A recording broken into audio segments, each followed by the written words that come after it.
Exploring Tomorrow.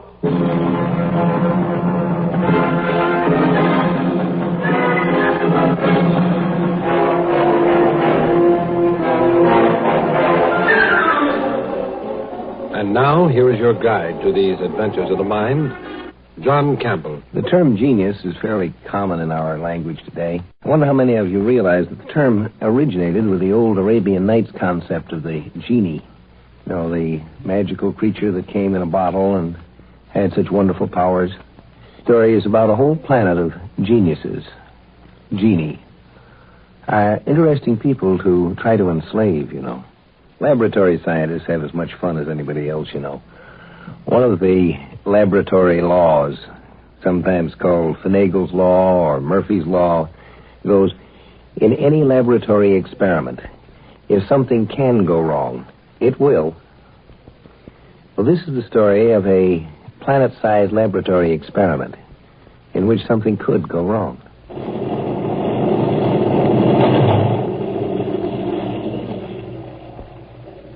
Professor Heim to His Excellency Marshal Gorham. The ship is now in orbit about the planet of destination. Good.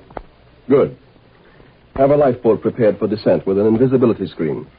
Yes, Your Excellency. How many crewmen will you want to take along? None. There'll be just myself and you, Professor Heim. Sir? You, the Marshal, landing on a barbarian world without even an escort? I'm begging your pardon, sir, but... Do you mean that the Grand Marshal of the Galactic Imperial Armed Forces can't carry out an undercover inspection on a backward planet without a dozen Marines clanking in his wake? No, sir. No, sir. And please remember that the people down there have no weapon more powerful than a bow and arrow. Whereas I will be carrying a nuclear blaster under my coat. Yes, sir. Of course, Your Excellency. And while we are down there on that planet, Professor Heim, stand by for possible action. We may have to bombard the place with cobalt missiles. Wipe all the life off it. Sterilize the entire planet, sir? You heard me, Professor. I said we may have to. Not that we will. It depends on what I find down there. That peaceful, primitive world may turn out to be just another stupid scientific experiment. Or it may turn out to be the worst danger the Empire and all its stars have faced for 1,000 years. Now, I want you, Professor. I'm in my office at once. Over. Yes, Your Excellency. Over and out.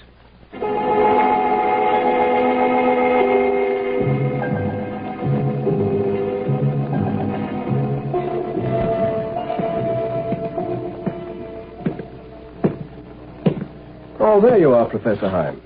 Yes, Marshal Gorham, here I am. You've arrived at your experimental planet. I know. I was just watching it float there among the constellations.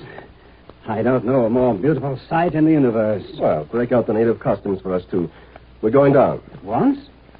I am a military man, Professor, not one of your psychologists.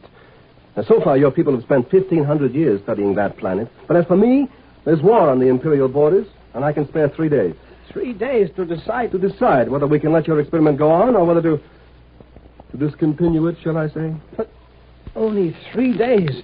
Marshal, you don't realize it would take a week just to explain the statistics of... I know, I've heard it all. 1,500 years ago, the Psychological Research Foundation decided to learn what makes human history tick by running controlled experiments. So it took a lot of uninhabited planets and put different kinds of people on them. Oh, their memories wiped out, Marshal. The first generation started out knowing as little as animals.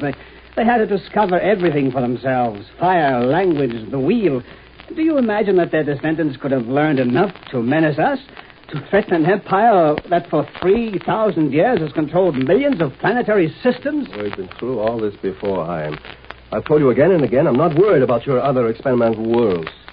They're still cavemen or less. But this planet here, pure genius stock.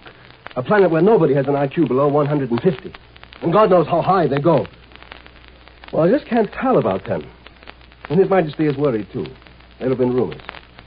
He sent me here himself to decide whether or not those rumors could be true. But the people down there don't even know the Galactic Empire exists. Why, the men there are still farming with plows and sailing in steamships. Sure. What of it?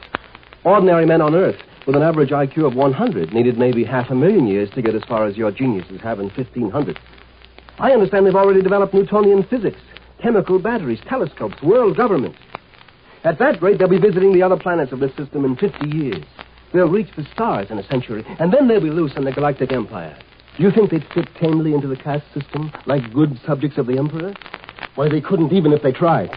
They'd produce a new invention and a new philosopher every day. And that would mean the end of stability, and that, Professor, would mean the end of the Empire. So you say, but you're a soldier. You don't understand. Yes, I know. I'm a dirty militarist who can't see past the end of my own guns. All I'm good for is killing, huh? And you're a noble intellectual scientist. Yeah. I've heard that guff before, Professor, and I've gotten pretty tired of it. But I tell you, the genius people are cooperative in that. My orders are to inspect the place and decide for myself whether they're right or not. So that's what I'm going to do. Come along, Hein.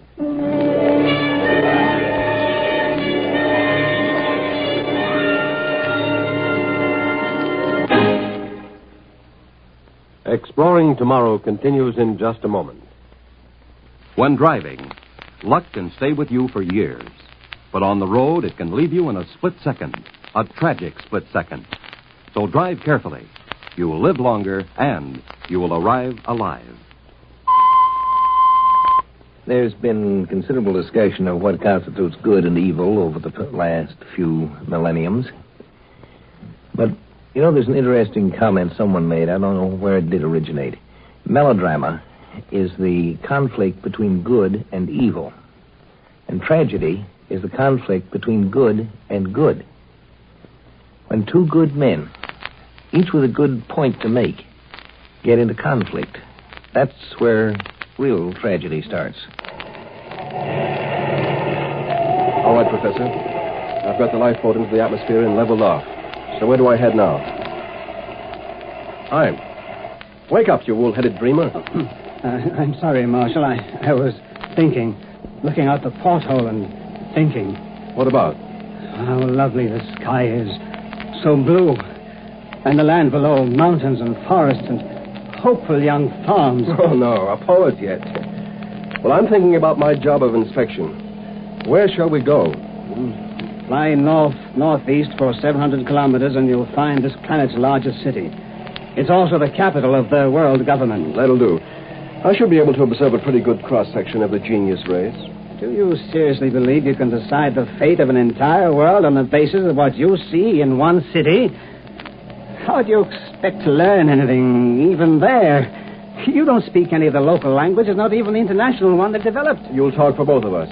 We'll claim to be visitors from a long ways off, the opposite hemisphere. We'll just wander around town for a couple of days, and I'll get the feel of the place. You mean you decide whether these people live or die just on the basis of a hunch?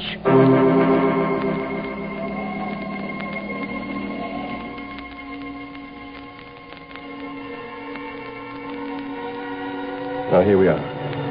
Landed in an empty meadow. You sure nobody will happen by? Well, what do they do? The lifeboat is invisible. Even so. Well, we don't want the genius people learning the truth, do we, Professor? No, of course not. On that, you and I do agree. But my own motive is that I don't want to spoil the experiment. Come on, let's get moving. We'll have to hike into the city.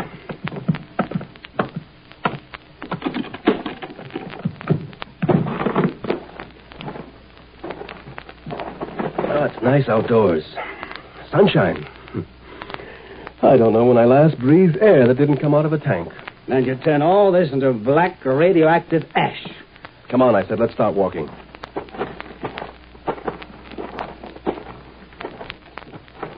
Well, there's a road. It's pretty well paved. Oh, yes. 10 years ago, this was a livestock trail. Today, they're driving steam automobiles over it. I predict that 10 years from now, the first airplane will use this for a landing strip. But where's the mass market to support all that progress? There isn't much of one. Actually, most people here are still riding around in buggies.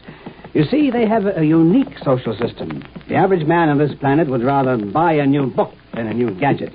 But at the same time, their engineers keep on making inventions because a mind of such power can't help being creative. And I tell you, the Empire can't afford what you call creativeness.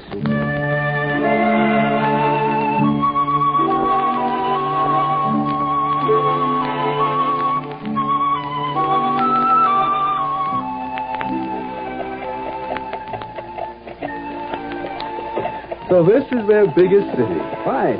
There are about 1 million people in it. You call that a city? Well, considering the small population of this world, yes. It's backward, all right. Carts pulled by animals. water pumped by windmills, bearded men in clothes of vegetable fiber, wood and plaster houses, gas lamps. That's what I keep telling you, Marshal. These people aren't demons. They're as human as you and I. They're born the same way as us. Grow up, learn, love, laugh, weep, and die like human beings anywhere in all space and time. They simply happen to be more intelligent. Let them live. 70 generations ago, they were savages. They didn't even know how to chip a flint. And now they've come to this. Yes. Our observers mingling with them in disguise have already learned more about historical dynamics than... Oh, sure, that city is still primitive. But in another 100 years, they have schools, laboratories. They don't frown on artists and scientists and philosophers. They glorify them. So, in 100 years, they'll be out among the stars. And we don't dare allow that. But they won't, Marshal. Not necessarily. If only you'd let me show you the economic data. For instance, the great uninhabited spaces they still have right on their home planet. Shut up, I'm thinking. Thinking? I doubt if you're able to. What did you say? Nothing. I have a knife, Grand Marshal Gorham. You don't know that, do you? You think I'm just another ineffectual little dreamer, don't you? Well, you may find out different.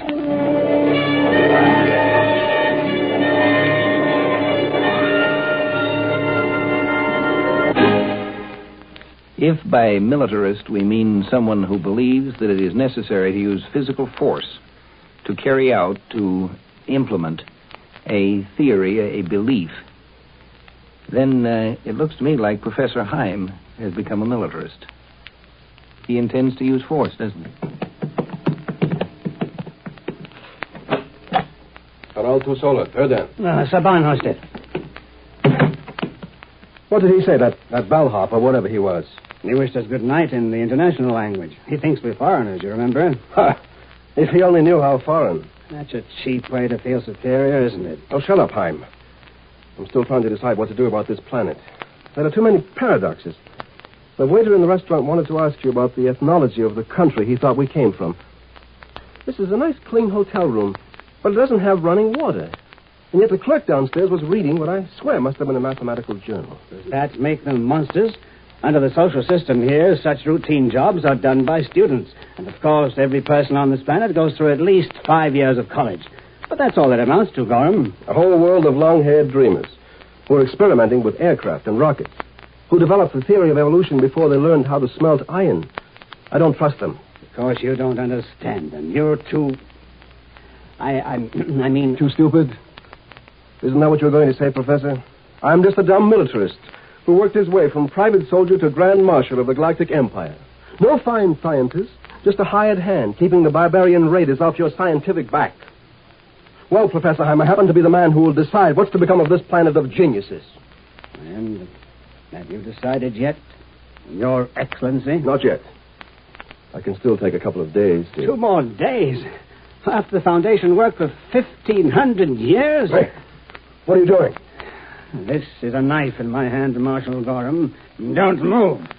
If you reach for that blaster, I'll kill you. You gone crazy, Heim? No. You're the crazy one. You're the lunatic who wouldn't blot out man's last best hope, this planet. You allow yourself 3 days to decide the whole future of a world. Now unbuckle that blaster. Don't let your hand come near the trigger. I'll drop it on the floor. Kick it over to me. So. Now I've got you where I want you. But, Professor, I haven't decided anything yet. I might decide this experiment is safe. I might still report to the Emperor. There's nothing to be afraid of. He can forget your race. You might, but I know you won't. I'm going to kill you, Marshal Gorham.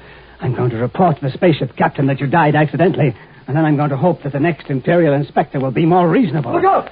Stand back, you fool! Don't! I only stabbed you in the arm that time, Marshal Gorham, but you're in a corner now. I'll get you this time. Slow! Very down! Go along, or I don't go along, you rat. Ustanik, Scholti, Klo! You spoke their language. You already know the language of this planet. The attendant has the key, of course. He's coming in. Drop that knife, Professor Heim. He's a husky chap. Shalom. Yai. Take la oderet. Drop that knife, I said, Professor. Yes, of course. Sit down, Heim. You look more shocked than I am. Cavolo nomás, Jordan.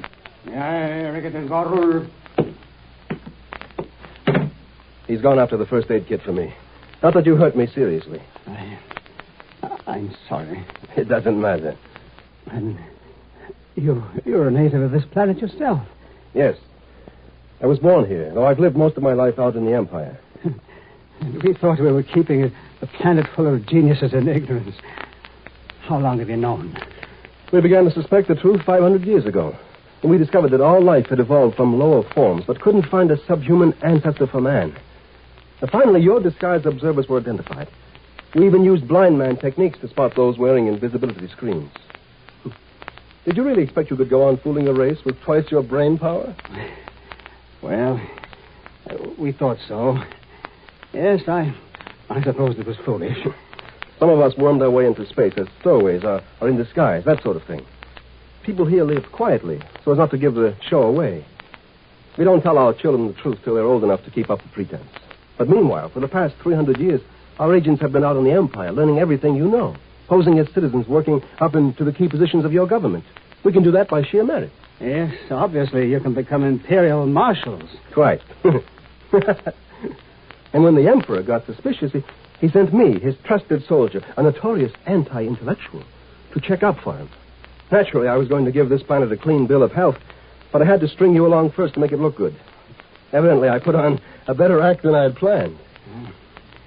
And now that I know your secret? I'll have to report that you were accidentally killed here, Professor. But don't worry. All you have to do is spend the rest of your life here as one of us. I don't think you'll mind that. Oh, no, not personally. I'd enjoy it. I used to envy the people on this world. But when you, your race, I mean, when you've completely taken over the galactic empire from within, what do you plan to do? Well, we'll remodel it, shall I say. I'm afraid you wouldn't understand exactly what we intend to do. It's a little beyond your grasp, but it will be for the benefit of the ordinary galactic citizen, too. The poor, backward, benighted galactic empire.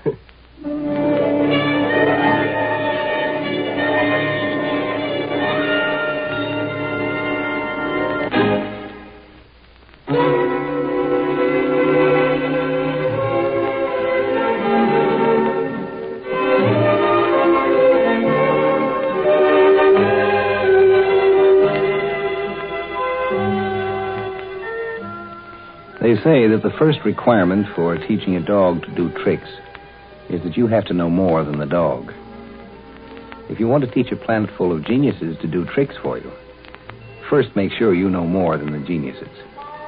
You can enslave some kinds of entities, but you can't enslave, you can't impose on entities who are more intelligent, more thoughtful, more wise than you yourself.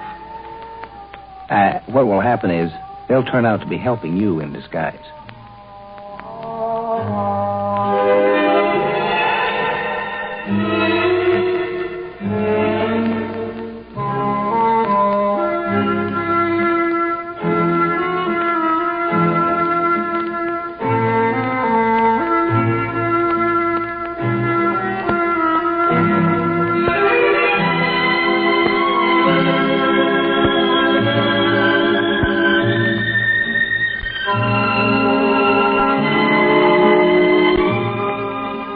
Join us for a fascinating adventure in Exploring Tomorrow. Heard in our cast tonight were Ron Dawson and Al Ruscio. Script was by Powell Anderson, produced and directed by Sanford Marshall here in New York. Guy Wallace speaking.